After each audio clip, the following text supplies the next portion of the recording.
صحرائے عرب کے وہ قدیم باشندے جنہوں نے سبا نامی ایک جنت نظیر بستی کو آباد کیا تھا۔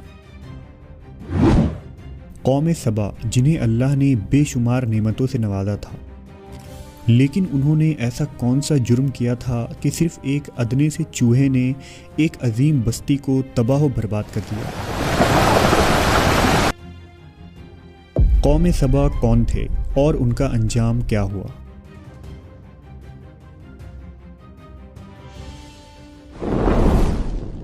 قرآن مجید میں اللہ نے ہمارے لیے سبق آموز قصے بیان کیے ہیں، جہاں کہیں کسی قوم کے کسی برائی کا ذکر ہے تو کہیں کسی قوم کی سرکشی کا تذکرہ ہے۔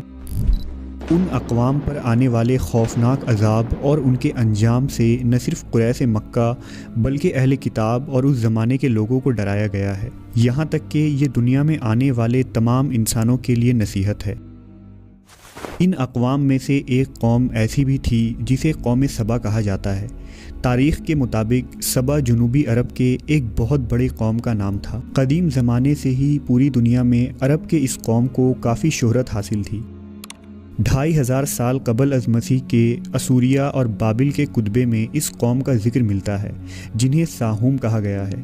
اسی طرح بائبل کے کتاب یرمیہ میں بھی اس قوم کا ذکر آیا ہے۔ تاریخ کو کھنگالنے سے یہ معلوم ہوتا ہے کہ اسلام کے ظہور سے پہلے جزیرہ عرب میں بسنے والے اقوام کو مورخین 3 طبقوں میں تقسیم کرتے ہیں، جو کہ عرب بائدہ، عرب عاربہ اور عرب مستعربہ کہلاتے ہیں۔ بہرحال قوم سبا کا تعلق عربوں کے دوسرے طبقے یعنی عرب عاربہ سے تھا۔ قوم سبا کو سبا اس لیے کہتے ہیں کیونکہ اس علاقے کو سبا نامی ایک شخص نے آباد کیا تھا، لہٰذا ابن عباس بیان کرتے ہیں کہ رسول اللہ صلی اللہ علیہ وسلم سے سوال کیا گیا کہ سبا کوئی مرد تھا یا عورت یا کسی ملک کا نام؟ آپ صلی اللہ علیہ وسلم نے فرمایا سبا ایک مرد تھا جس کے 10 بیٹے تھے، ان میں سے 6 یمن چلے گئے تھے اور 4 شام چلے گئے تھے۔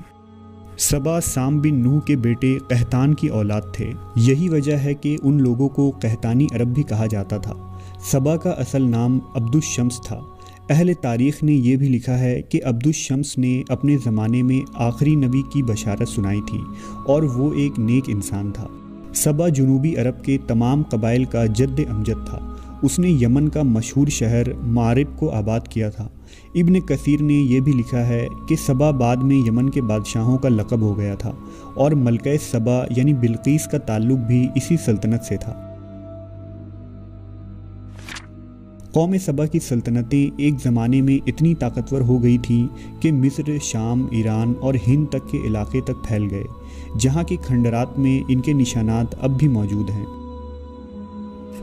قوم سبا کا عروج کا زمانہ 1100 قبل از مسیح ہے۔ جب داؤد اور سلیمان علیہ السلام کی حکومت آئی تو یہ قوم ایک مالدار قوم کی حیثیت سے مشہور ہو چکی تھی۔ ابتدا میں اس قوم کے لوگ سورج کی پرستش کیا کرتے تھے، لیکن جب ملکہ بلقیس کی حکومت آئی تو سلیمان علیہ السلام کے ہاتھوں قوم سبا کے لوگ مسلمان ہو گئے اور شرک و بت پرستی ترک کر دی۔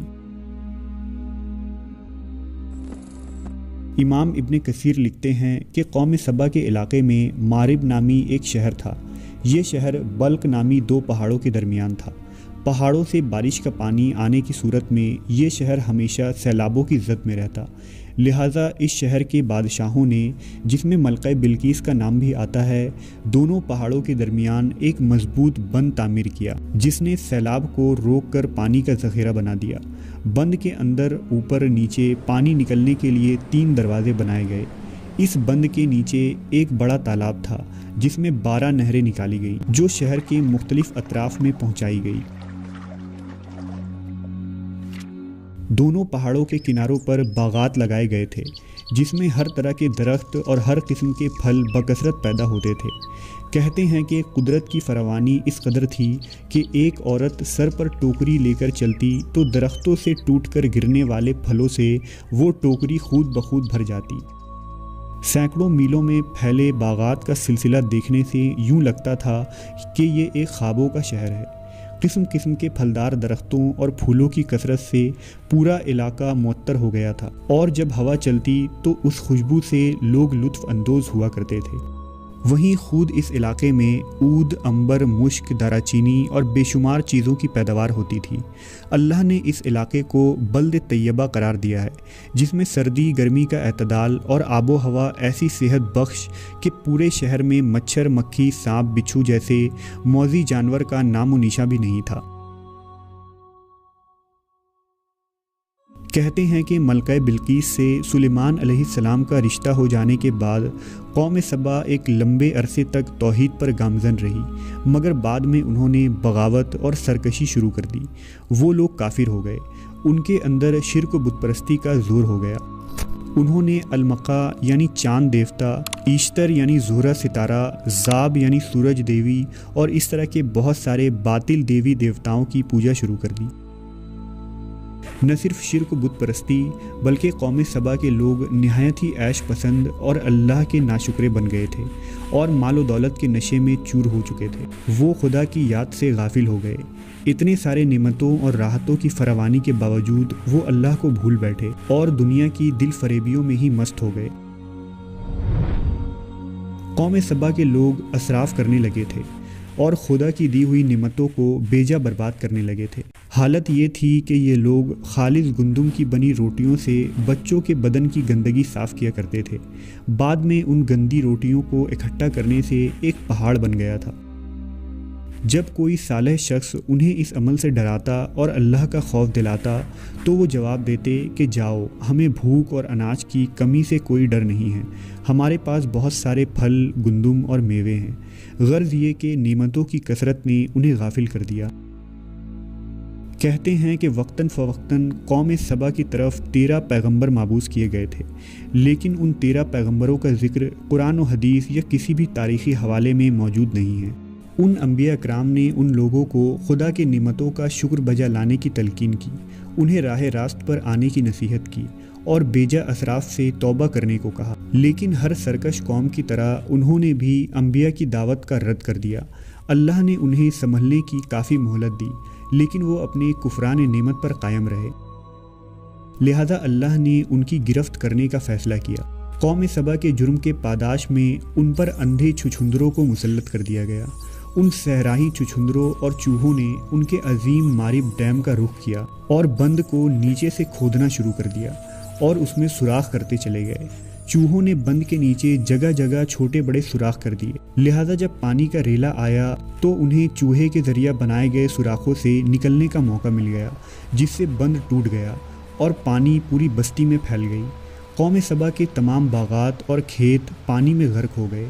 پانی کے ریلے میں اہل سبا کا مال و اسباب اور مویشی سب بہتے چلے گئے۔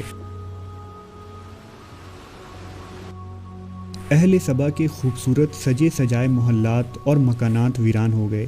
سبا کے لوگ پانی میں غرق ہو کر ہلاک ہو گئے۔ مورخین لکھتے ہیں کہ سبا کے کچھ لوگ بھاگ کر عرب کے وسط میں یثرب چلے گئے۔ یہ قبیلہ اوس و خزرج تھا، جنہوں نے بعد میں مدینہ شہر کو آباد کیا اور ان کا جد امجد عمرو بن عامر نامی شخص تھا۔ نعمتوں کی کثرت نے قوم سبا کو شکر بجا لانے کے بجائے سرمست اور خدا کی یاد سے غافل کر دیا تھا، جس کے نتیجے میں انہیں تباہ کر ڈالا گیا۔